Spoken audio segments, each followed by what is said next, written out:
Hello everyone, this is part 2 of People as Resource. So in this we discuss quality of population. The quality of population depends upon the literacy rate people of a person indicated by life expectancy and skill formation acquired by the people of the country. तो student आपकी जो quality है population की वो कैसे determine होती है उसकी लिटरेसी रेट से कि वहाँ की लिटरेसी रेट कितनी है, कितने लोग पढ़े लिखे हैं, वहाँ के लोगों की हेल्थ कैसी है, और लाइफ एक्सपेक्टेंसी का मतलब होता है कि वो कितना सर्वाइव कर सकते हैं। जैसे जब हमारी कंट्री इंडिपेंडेंट हुई थी तब आपकी जो लाइफ एक्सपेक्टेंसी रेट थी ये थी 32 ईयर्स। अभी ये बढ़ के कितनी होगी 67-70 के अप्रॉक्स हो चुकी है। ये जो लाइफ एक्सपेक्टेंसी है और हेल्थ है लिटरेसी है ये आपके जापान सेक्टर में, जापान जो कंट्री है उसकी बहुत ही अच्छी देखने को मिलती है। स्टूडेंट एक होता है ह्यूमन डेवलपमेंट इंडेक्स। तो ह्यूमन डेवलप इंडेक्स में जो कंपोनेंट्स होते हैं वो यही होते हैं आपके, जिसमें आपके लिटरेसी रेट को और आके लाइफ एक्सपेक्टेंसी और साथ में आपकी वहाँ की हेल्थ कैसी है लोगों की, इसको इम्पोर्टेंस दी जाती है। जो जो आपके ह्यूमन डेवलप्ड इंडेक्स है इसको कौन पब्लिश करता है? आपके UNDP. The full form of UNDP is United Nation Development Programme. तो ये आपके एक ऑर्गेनाइजेशन है जो क्या करती है, एचडीआई इस इंडेक्स को पब्लिश करती है।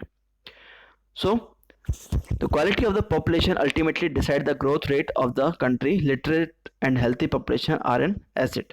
तो जो हमारे लिटरेट पर्सन होते हैं और जो हेल्थी पर्सन होते हैं वो एसेट होते हैं। एजुकेशन।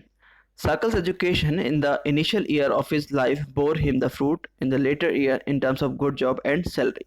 तो हम लोगों ने जो प्रीवियस लेक्चर में देखा था कि जो साकल है उसको इनिशियल ईयर्स में उसकी लाइफ बड़ी बोर लग रही थी, उसको लग रहा था कि मैं पढ़ रहा हूँ, ठीक है, लेकिन उसको लंबे टाइम के बाद समझ आया कि मैंने जो पढ़ाई करी थी उससे मुझे एक अच्छी जॉब मिली और एक अच्छी सैलरी मिली जो वो एक्सपेक्ट करता है, जो वो डिजर्व भी करता था।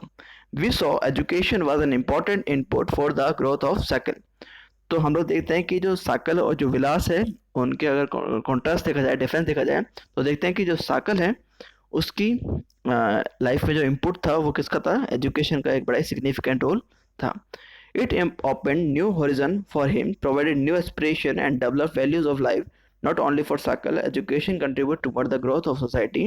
Also, it enhanced emphasize it enhance national income, cultural richness and increase the efficiency of governance. तो जो साकल है उससे इंजरी तो उसको बेनिफिट हो ही रहा था, साथ में उसने क्या किया, जो हमारी सोसाइटी है उसमें भी वो एक अच्छा कंट्रीब्यूशन प्रोवाइड कर रहा है और इससे हमारी जो गवर्नेंस है उसमें भी क्या आ रही है, एक एफिशिएंसी देखने को मिल रही है। इसमें जब आप लोग सारे क्या होंगे, एजुकेटेड होंगे, तो हमारी जो गवर्नमेंट है उसको भी बिल्कुल भी वर्क करने में प्रॉब्लम नहीं होगी। क्यों नहीं होगी?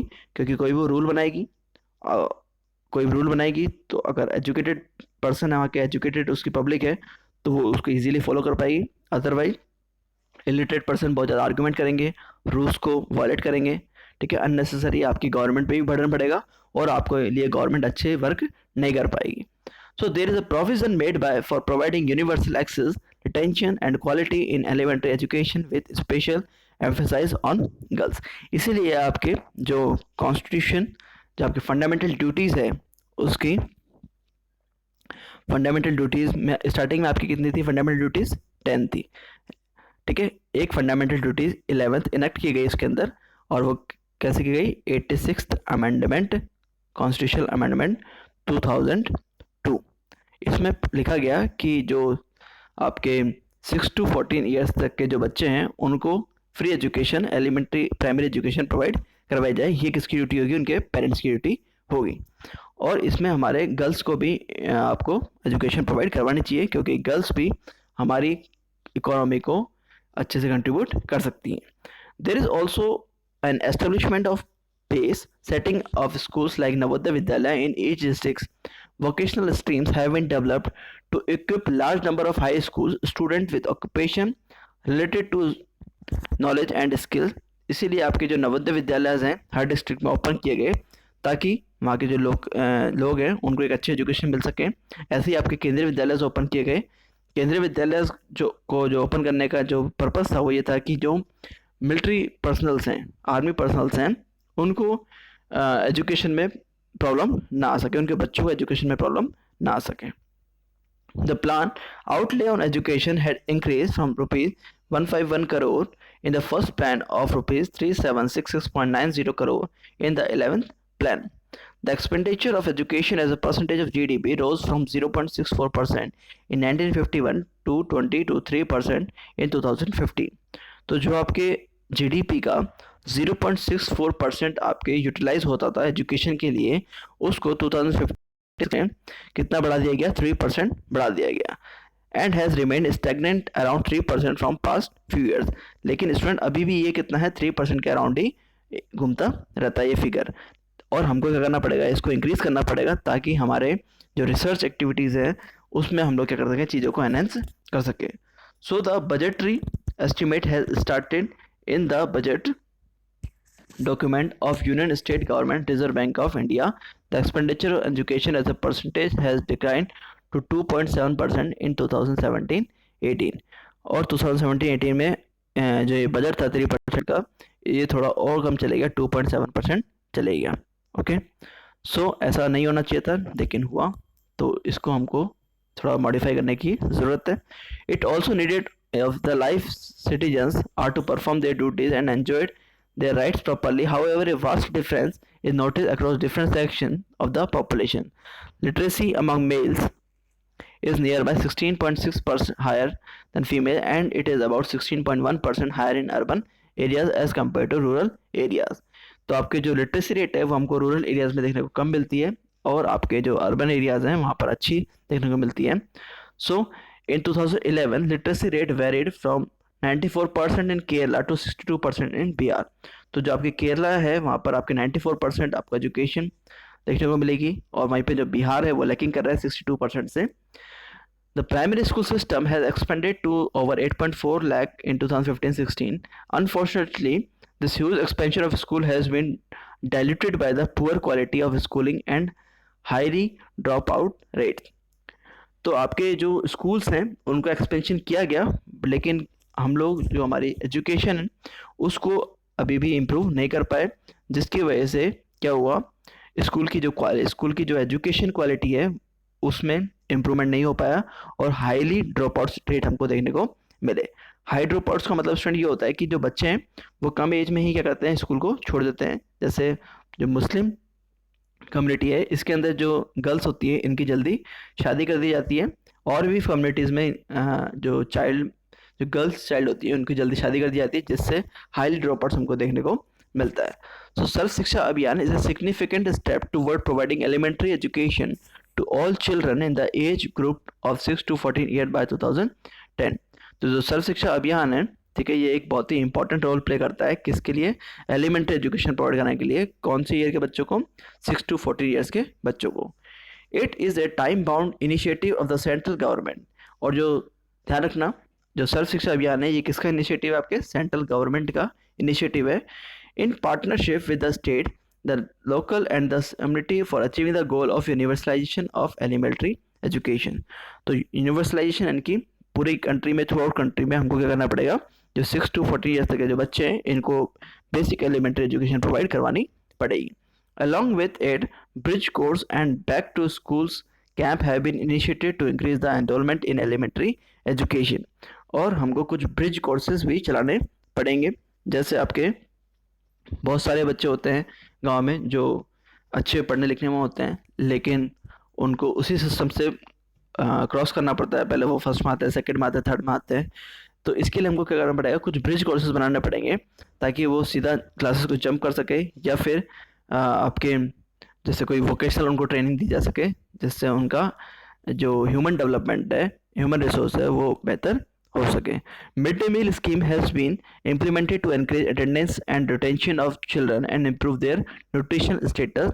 This policies could add to the literate population of India. तो मिड डे मील आपकी जो स्कीम थी ये सबसे पहले आपके तमिलनाडु में स्टार्ट की गई थी, और इसका जो ऑब्जेक्टिव था वो ये था कि जो हम लोग स्कूल में जो ड्रॉप आउट रेट है उसको कम कर सकें, और स्कूल के जो अटेंडेंस है उसको इंक्रीज कर सकें। Okay, so the 12th plan endeavoured to raise the country's gross enrolment ratio. तो 12th आपके 5 प्लान था, उसमें देखते हैं हमारे जो एनरोलमेंट रेशियो है वो क्या किया है, इंक्रीज किया है। In higher education in the age group 18 to 23 to 25.2% by 2017-18 and to reach the target 30% by 2020 to 21। तो आपके 30% तक हमको क्या करना है, इसको लेकर जाना है 21 तक, which would be broadly in the line with the world average. This strategy focus on increasing access, quality, adoption of state specific curriculum, modification, vocationalization and networking on the use of information technology। तो ये जो हमारा targets है इसको हम लोग कैसे complete कर पाएंगे, हमें जो क्वालिटी एजुकेशन है उसको इम्प्रूव करना पड़ेगा, हमें जो स्पेसिफिक एरियाज हैं करिकुलम्स के उसको इम्प्रूव करना पड़ेगा, मॉडिफिकेशन करना पड़ेगा हमारे सिलेबस को, उसमें वोकेशनल ट्रेनिंग जैसे कोर्सेज हमको लाने पड़ेंगे, ठीक है, हमें इंफॉर्मेशन टेक्नोलॉजी को इम्प्रूव करना पड़ेगा। The plan also focus on the distance education, convergence of formal non formal distance and I education institution.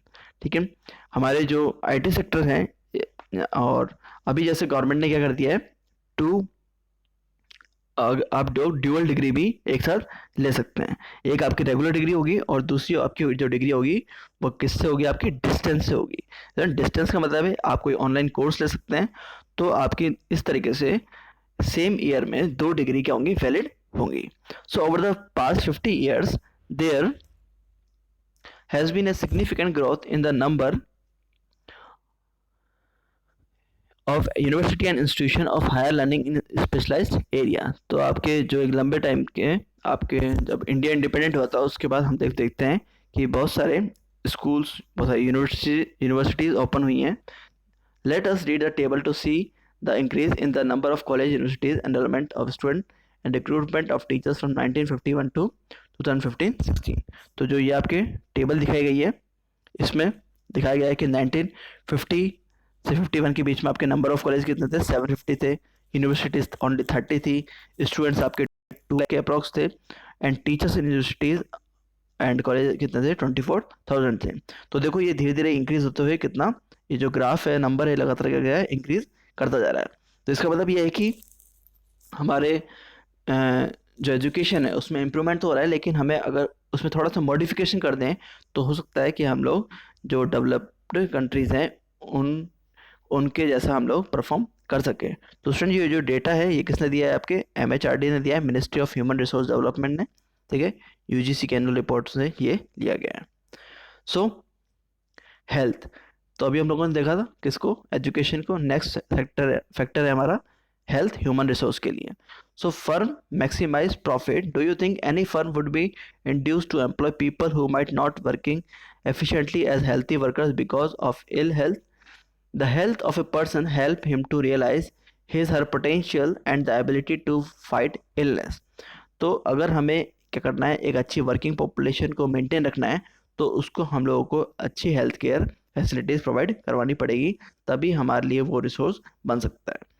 So he she will not be able to maximize his output, overall growth of the organization। Indeed health is an indispensable basis for realizing one's well being.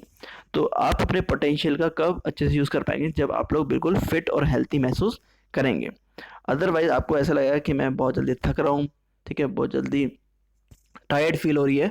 So henceforth improvement in the health status of the population has been the priority of the country। तो education के साथ साथ आपके जो health है उसको भी हमारी कंट्री प्रायोरिटी देती है। स्टूडेंट एक कहावत भी है हिंदी में कि स्वस्थ मस्तिष्क में ही स्वस्थ शरीर में ही स्वस्थ बुद्धि निवास करती है। तो अगर आप लोग हेल्थी रहेंगे तो आपका जो मेंटली है वो भी आप क्या होंगे, स्ट्रॉन्ग हो पाएंगे। Our national policy too aims at improving the accessibility of healthcare, family welfare and nutritional service with a special focus on the underprivileged segment of the population। Over the last 5 decades, India has built a vast health infrastructure and has also developed the manpower required at primary, secondary and tertiary sector in government as well as in the private sector also। तो आपके जो government है, ठीक है, जैसे आयुष्मान भारत एक government की policy है जिसमें कुछ आपके जो बेसिक टेस्ट होते हैं उनको आपकी जो गवर्नमेंट है बड़े मिनिमम चार्जेस लेकर उनको टेस्ट करवाती है। आपकी जो गवर्नमेंट हॉस्पिटल्स होते हैं, स्पेशली राजस्थान गवर्नमेंट की बात करें तो उसमें जो गवर्नमेंट हॉस्पिटल्स हैं उनमें आपको फ्री मेडिसिन देखने को मिल जाएंगी। आपके बहुत सारे जो चेकअप्स होते हैं जैसे मलेरिया चेकअप है, ब्लड टेस्ट है, ठीक है, सोनोग्राफी, ये बहुत ही मिनिमम चार्जेस पे आपको राजस्थान गवर्नमेंट आपको हॉस्पिटल्स में प्रोवाइड करवाती है. So these measures which have been adopted have increased the life expectancy to over 68.3 years in 2014. तो इन सब चीज़ों से क्या हुआ है, हमारी जो लाइफ एक्सपेक्टेंसी रेट थी वो इंक्रीज हुई है. और 2014 का जो डेटा है वो बताता है कि 68.3 ईयर्स हमारे यहाँ पे एक एवरेज पर्सन क्या करता है, जिंदा रह पाता है. Infant mortality rate has come down from 147 to in 1951 to 34 in 2016.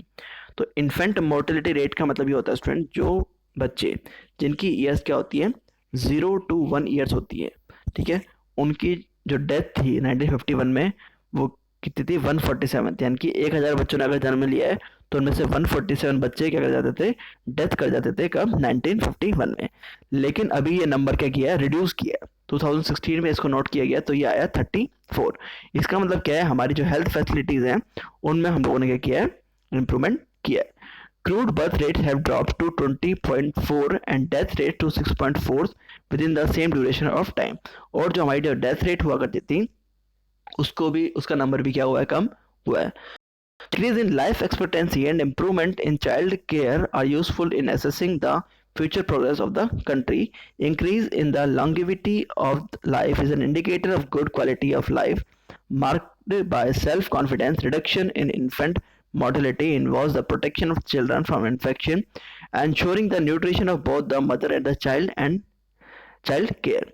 तो जो रिडक्शन हुआ है नंबर्स में, इसका मतलब क्या है, हमारी जो हेल्थ फैसिलिटीज़ हैं वो इम्प्रूव हुई है. साथ ही हम लोगों ने जो फूड है, हम लोगों ने हाइजीनिक फूड को इम्पोर्टेंस दी है, ठीक है. अब देखिए, इन्फेंट मोर्टेलिटी रेट क्या होता है, is the death of a child below 1 year of age. यानी कि एक ऐसा बच्चा जिसकी 1 साल से पहले ही उसकी डेथ हो जाती है, उसको बोलते हैं हम लोग infant mortality rate. Birth rate is the number of babies born for every 1000 people during a particular period of a time. यानी कि 1 ईयर के अंदर, ठीक है, जो बेबीज आपके बर्थ लेते हैं, जन्म लेते हैं, तो उनमें से आपके कितनों की डेथ हो जाती है उसको हम लोग काउंट करते हैं 1000 के ऊपर. ऐसे ही आपका डेथ रेट है, जो एक पर्टिकुलर टाइम पीरियड में 1 साल में कितने लोग बच्चों की डेथ हो जाती है उनको हम लोग काउंट करते हैं डेथ रेट में. Okay, next. There are many places in India which do not have even these basic facilities.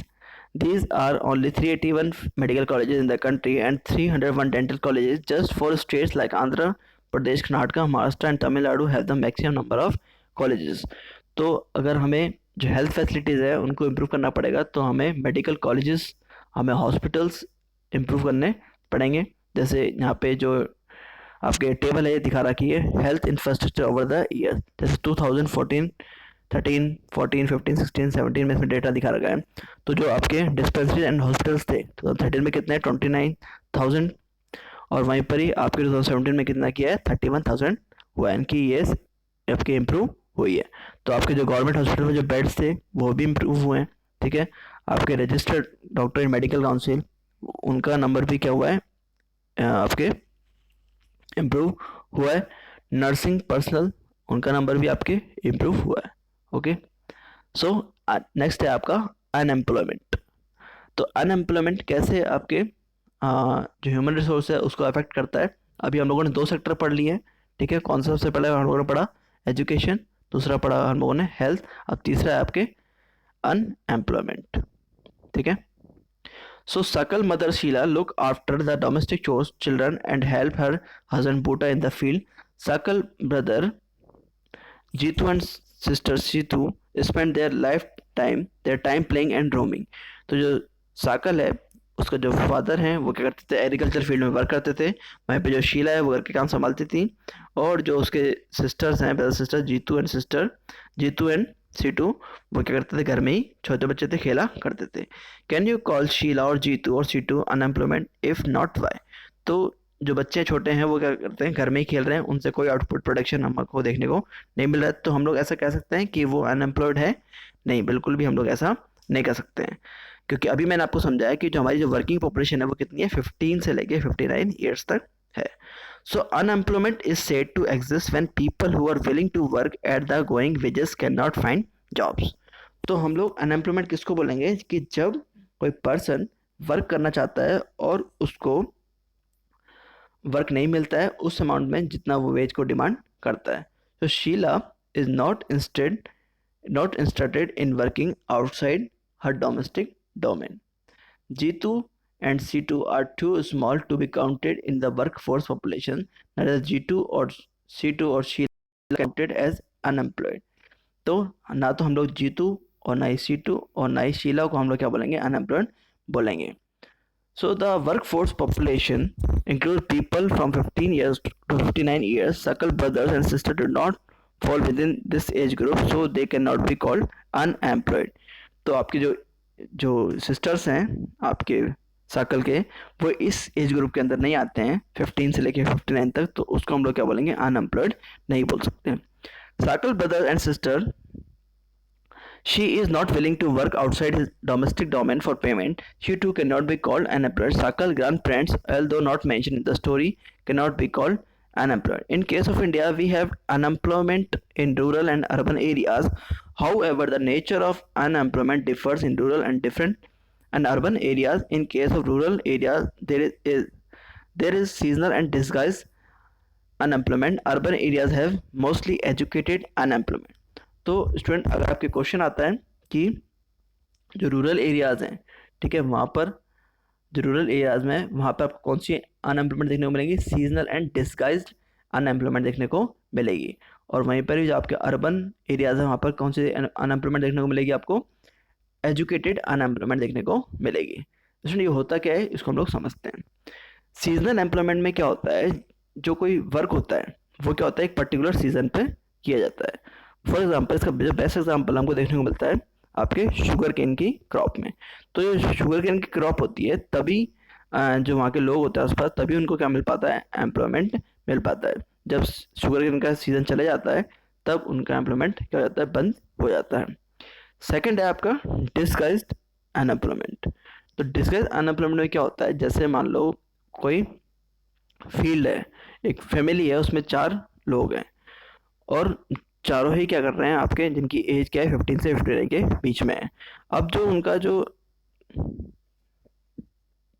जैसे ये फील्ड है, तो इसमें क्या कर रहे हैं, 4 पर्सन वर्क कर रहे हैं, ठीक है. और यहाँ पे जो ज़रूरत है वो कितनी है, 2 पर्सन की है.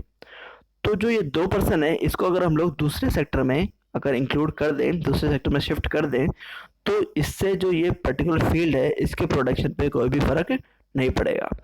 तो इसको बोलते हैं स्टूडेंट डिस्गाइज अनएम्प्लॉयमेंट. जैसे अगर हम लोगों ने जैसे यहाँ पर आपके हम लोग दोबारा समझते हैं इसको. जैसे ये आपके फील्ड है, यहाँ पे अगर 2 लोग काम करेंगे तो भी 100 क्विंटल आपके प्रोडक्शन होगा. अगर 4 लोग काम करेंगे तो भी 100 किलो प्रोडक्शन होगा. तो जो 2 एक्स्ट्रा हम लोगों ने इंक्लूड किए, ठीक है, इनको हम लोग क्या करेंगे, यहाँ से शिफ्ट कर देंगे. लेकिन हमारे इंडिया में ऐसा नहीं होता है. हमारे जो एग्रीकल्चर सेक्टर है उसमें जो सबसे ज़्यादा हमको अनएम्प्लॉयमेंट देखने को मिलती है वो कौन सी मिलती है, डिस्गाइज अनएम्प्लॉयमेंट. ठीक है, क्यों, क्योंकि हमारी एक फैमिली होती है और बहुत सारे जो रूरल एरियाज होते हैं उसमें लोग पढ़े लिखे नहीं होते हैं, इसलिए वो क्या करते हैं, एक ही फील्ड में वर्क करते रहते हैं, जिससे हमको क्या देखने को मिलती है, डिस्गाइज एम्प्लॉयमेंट देखने को मिलती है. तो आई होप कि आपको दोनों एम्प्लॉयमेंट समझ आ गई होंगी. फिर देखते हैं हम लोग seasonal employment, sorry educated unemployment. ये हमको मिलती है आपके एजुकेटेड अनएम्प्लॉयमेंट. ये हमको कहाँ पे देखने को मिलेगी, अर्बन एरियाज में देखने को मिलेगी. इसमें क्या होता है, जो पीपल हैं, लोग हैं, वो पढ़ लिख तो जाते हैं लेकिन उनको एम्प्लॉयमेंट नहीं मिल पाती है. जैसे मान लो कोई आपके एमफिल पीएचडी पर्सन है और उसको क्या नहीं मिल पाती है, एम्प्लॉयमेंट नहीं मिल पाती है, रोज़गार नहीं मिल पाता है, तो हम लोग क्या बोलेंगे, इसको एजुकेटेड अनएम्प्लॉयमेंट मिलेंगे. क्यों बोलेंगे, क्योंकि वो पढ़ा लिखा तो है लेकिन उसको एम्प्लॉयमेंट नहीं मिल पाई है. तो seasonal unemployment happens when people are not able to find jobs during some months of the year. People dependent upon agriculture usually face such kind of problem. There are certain busy seasons with sowing, harvesting, weeding and threshing is done. तो ये जो आपके मैंने factor बताए, ये सारे किसके हैं, आपके एग्रीकल्चर सेक्टर के वर्क है. जिसमें ये पर्टिकुलर टाइम पीरियड पे ये चीज़ें की जाती है। ऐसे नहीं कि साल भर ये चीज़ें की जाएंगी, साल भर आपके बुआई की जाएगी, साल भर आपकी कटाई की जाएगी, ये कुछ टाइम पीरियड के लिए ही होती है। तो जब ये कुछ टाइम पीरियड की होती है तो इसलिए आपकी जो एम्प्लॉयमेंट मिलती है वो कुछ टाइम के लिए ही मिल पाती है लोगों को, अदरवाइज वो फ्री रहते हैं पूरे time. In case of disguised unemployment, people appear to be employed. They have agriculture plot where they find work. This usually happen among family members engaged in agriculture activity. तो जैसे मैंने अभी आपको बताया, जो डिस्गाइज एम्प्लॉयमेंट है ये हमको कहाँ पर देखने को मिलती है, एग्रीकल्चर सेक्टर में देखने को मिलती है। जैसे the work require the service of 5 people but engage 8 peoples. तो जैसे आपके जो वर्क है उसमें 8 पीपल हैं, जबकि ज़रूरत कितनी है, 5 पीपल की यहाँ पर। सो 3 पीपल आर एक्स्ट्रा, 3 पीपल्स में एक्स्ट्रा है। अगर 3 peoples also work in the same plot on as the others, the contribution made by 3 extra people does not add to the contribution made by the 5 people.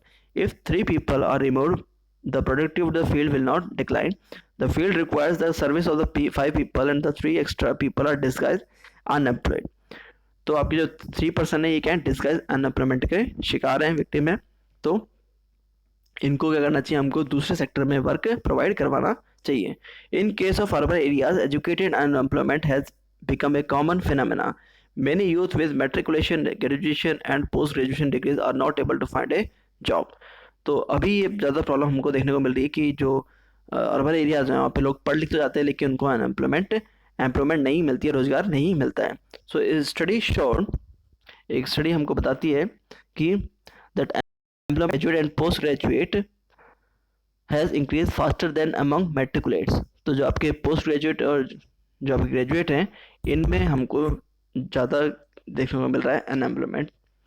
A paradoxical manpower situation is witnessed. A surplus of manpower in certain categories coexists with shortage of manpower in others. There is unemployment among technically qualified person on one hand, while there is a dearth of technical skills required for economic growth.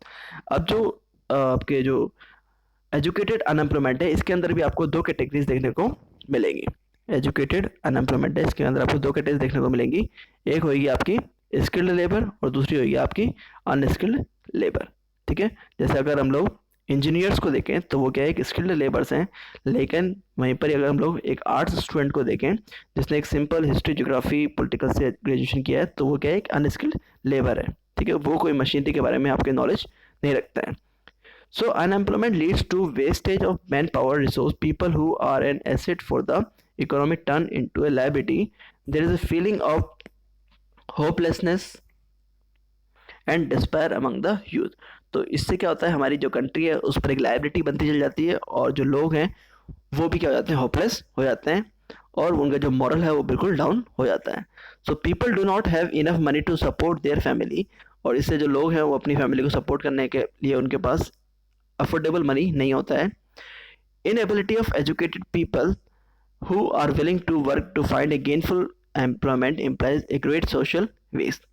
Unemployment tends to increase economic overload, और जो unemployment है इससे आपके overload बढ़ता है किस पे, आपकी इकोनॉमी पर। The dependence of the unemployed on the working population increase, और इससे आपकी जो वर्किंग पॉपुलेशन है उस पर भी डिपेंडेंसी बढ़ती है। The quality of life of an individual as well as society is adversely affected, और इससे हमारी जो क्वालिटी है लाइफ की वो भी क्या होती है, एडवर्सली इफेक्ट होती है। हमारे जो वैल्यूज़ हैं, हमारी जो न्यूट्रिशन फूड है हम लोग वो अफोर्ड नहीं कर पाते हैं। When a family has to live on a bare subsistence level, there is a general decline in its health status and rising withdrawal from the school system. तो जब ऐसा होगा तो हम लोग क्या करेंगे, हमारे जो हेल्थ है, एजुकेशन है, उसकी क्वालिटी से हमको कॉम्प्रोमाइज़ करना पड़ेगा अगर बड़ी फैमिली होगी हमारी तो। So here hence unemployment has detrimental impact on the overall growth of an economy. Increase in unemployment is an indicator of a depressed economy.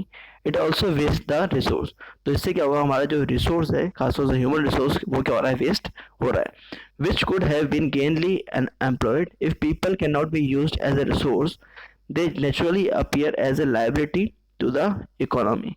In case of India, statistically the unemployment rate is low. तो हमारे जो India है वहाँ पे जो unemployment rate है वो क्या है, बहुत ही लो है। A large number of people represent with low income and productivity are counted as employed. So they appear to work throughout the year, but in terms of their potential and income, it is not adequate for them. The work that they are pursuing seems forced upon them. तो हमारे यहाँ पर जो people हैं उनको employment तो मिल रही है, लेकिन उनसे उनको इतना एडुकेट मनी नहीं मिल पाता है कि वो अपनी लाइफ को अच्छे से एंजॉय कर सकें. तो वहाँ पे क्या है, जो क्वालिटी ऑफ लाइफ है उससे उनको कॉम्प्रोमाइज़ करना पड़ता है. सो दे मे therefore want other work of their choice. Poor people cannot afford to sit idle. They tend to engage in activity in any activity irrespective of its earning potential. These earnings keep them on bare subsistence level. तो जो poor family से जो poor people होते हैं वो कोई भी activity में अपने आप को एंगेज कर लेते हैं, लेकिन उनसे वहाँ से उनको इतनी इनकम नहीं हो पाती जितनी उनको घर चलाने के लिए चाहिए होती है. So moreover, the employment structure is characterized by self-employment in the primary sector. The whole family contribute in the field even though not everybody is really needed. So there is disguised employment in the agriculture sector. Student देखो, जो आपके agriculture sector है ये सबसे ज़्यादा आपको क्या देता है, एम्प्लॉयमेंट देता है, लेकिन जो इसका इकोनॉमी में जो कंट्रीब्यूशन है वो सबसे कम देखने को मिलेगा as compare to secondary and tertiary activities के. But the entire family shares what has been produced. This concept of sharing of work in the field and the produce raised reduce in the hardship of unemployment in the rural sector. तो जो गांव है वहाँ पे हम लोग क्या करते हैं, बहुत सारे लोग एग्रीकल्चर फील्ड में काम करते हैं, तो इसलिए उनको ऐसा लगता है कि उनको अनएम्प्लॉयमेंट की फीलिंग नहीं आती है. But this does not reduce the poverty of the family. लेकिन इससे क्या होगा, आपके जो घर है, आपके जो गरीबी है उसमें हम लोग क्या करेंगे, उसका नंबर को रिड्यूस नहीं कर पाएंगे. फैमिली की जो पॉवर्टी है वो ऐसे ही बनी रहेगी. तो gradually surplus labour from even household tends to migrate from the village in search of job. तो इसके लिए क्या करना पड़ेगा हमको, जो वहाँ के जो लोग हैं जो डिस्गाइज्ड एम्प्लॉयमेंट के शिकार हैं उसको हम लोग क्या करना पड़ेगा, वहाँ से निकालना पड़ेगा और उनको अदर सेक्टर में डालना पड़ेगा. Let us discuss about the employment scenario in the three sectors. Agriculture is the most labor-absorbing sector of the economy. In recent years, there has been a decline in the dependence of population on agriculture, partly because of disguised unemployment discussed earlier. Some of the surplus labor in agriculture has moved to either the secondary or the tertiary sector. In the secondary sector, small-scale manufacturing is the most labor-absorbing. In case of the tertiary sector, various new services are now appearing like biotechnology, information technology and so on. तो जो आपके manufacturing sectors हैं, आपके जो biotechnology है, information technology है, इन sectors में हम लोगों को हमारी पॉपुलेशन को इन्वॉल्व करना पड़ेगा ताकि हमारी जो पॉपुलेशन है वो डिसगाइज्ड एम्प्लॉयमेंट से बच सके, सीजनल अनएम्प्लॉयमेंट से बच सके और एजुकेटेड अनएम्प्लॉयमेंट से बच सके.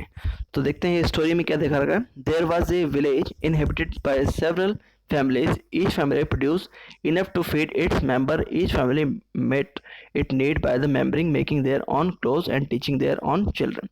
तो जो एक विलेज है यहाँ पे बहुत सारी फैमिलीज रहती हैं और ये क्या करते हैं, आपके खुद के क्लॉथ बनाते हैं और अपने बच्चों को पढ़ाते हैं. One of the families decided to send one of the its son to an agriculture college. इसमें से एक जो आपके फैमिली मेम्बर है वो सोचता है कि अपने बच्चे को एग्रीकल्चर कॉलेज में एडमिशन कराने के लिए. The boy got his admission in the nearby college of agriculture. After some time he became qualified in agro engineering and came back to village. और कुछ टाइम बाद जो पर्सन है agriculture में अपनी डिग्री कंप्लीट करके और वो वापस क्या करता है, गाँव में आ जाता है. He proved to be so creative that he could design and improve type of plot. और वो क्या करता है, बहुत सारे डिफरेंट टाइप्स के प्लॉइंग उनको बताता है, which increase the yield of wheat. और उससे क्या होता है, वहाँ के जो लोग हैं उनके वीट का प्रोडक्शन इंक्रीज हो जाता है. Thus a new job of agro engineer was created and filled in the village. This family in the village sold the surplus in a neighboring village. They earned good profit. और जब उनका profit increase होता है, जब उनका production increase होता है तो क्या करते हैं, जो उनके पड़ोस में जो गाँव है वहाँ पर वो अपने सरप्लस को सेंड कर देते हैं और उनसे उनको ज़्यादा प्रॉफिट होता है. Which they shared among themselves. Inspired by this success, all the families after some time held a meeting in the village. और ये सब करते हुए इस सबसे वो चीज़ें इंस्पायर होते हैं इस सक्सेस से और वो क्या करते हैं, एक मीटिंग करते हैं सारे गांव वाले. They all wanted to have a better future for their children too. They requested the panchayat to open a school in the village. और वो जो पंचायत है उससे रिक्वेस्ट करते हैं कि हमारे स्कूल में हमारे विलेज में क्या होना चाहिए, एक स्कूल होना चाहिए। They assure the panchayat that they would all send their children to school, और वो एश्योर करते हैं कि पंचायत से कि हम अपने बच्चों को स्कूल में भेजेंगे। The panchayat with the help of government opened A school, a teacher was recruited from A near by town, all the children of this village started going to school.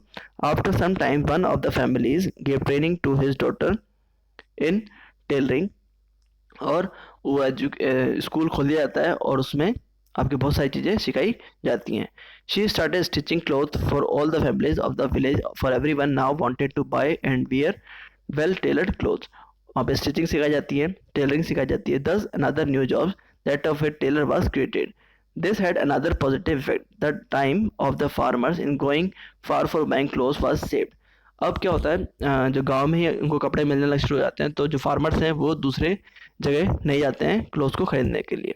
As the farmer spend, और उससे उनका क्या करता है, time भी save होता है, जिसको वो और सेक्टर में और जगह यूटिलाइज कर पाते हैं। As the farmers spend more time in the field, the yield of the farm went up. और जो टाइम बचता है उनके पास, उसको वो कहाँ पर लगाते हैं, अपने फील्ड में लगाते हैं, जिससे उनका प्रोडक्शन इंक्रीज हो सके। This was the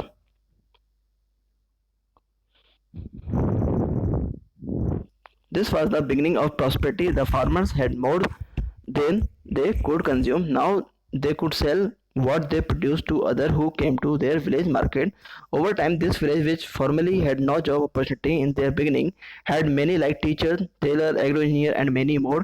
This was the story of simple village where the rising level of human capital enabled it involve and a place rich and complex and modern economy activity.